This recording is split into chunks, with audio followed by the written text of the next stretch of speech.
आई सब है माला के गीत में आप लोग को स्वागत बा।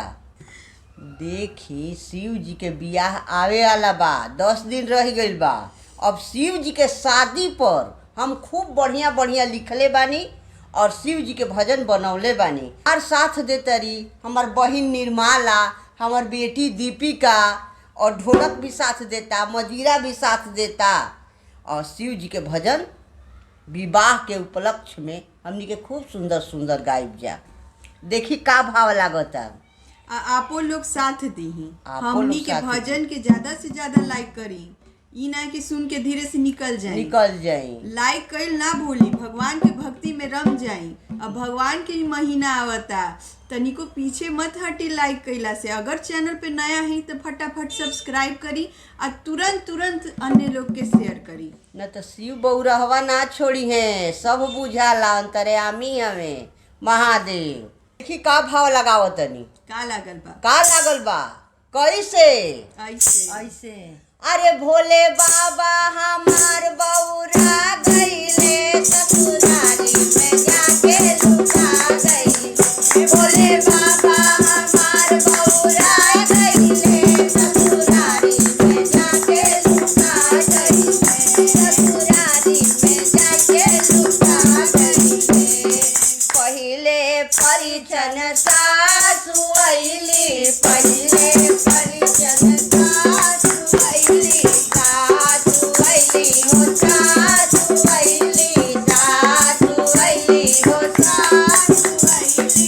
सासु के देख के लुका गइले, सासु के देख के लुका गइले। भोले बाबा हमार बउरा गइले, भोले बाबा हमार बउरा गइले। ससुरारी में जाके लुका गइले, भोले बाबा हमार बउरा गइले। ससुरारी में जाके लुका गइले।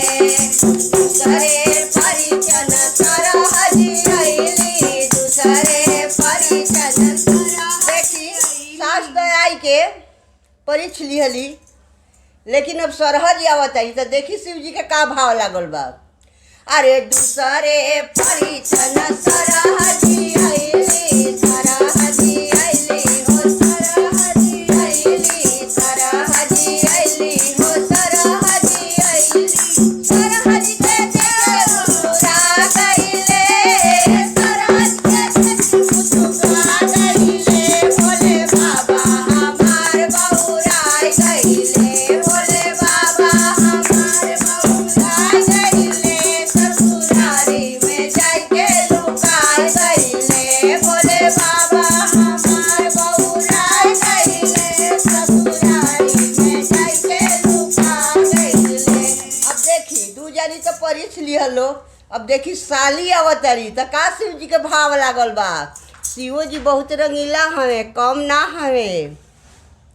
अरे तीसरे परिचन साली अइली, तीसरे परिचन साली अइली, साली अइली हो साली अइली, साली अइली हो साली अइली।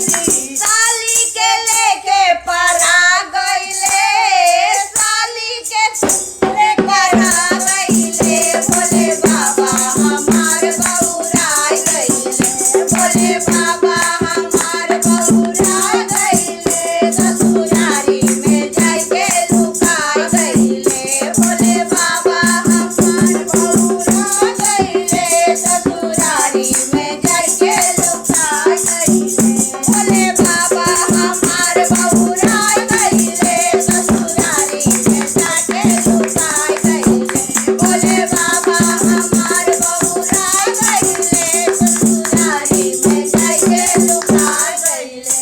हर हर महादेव।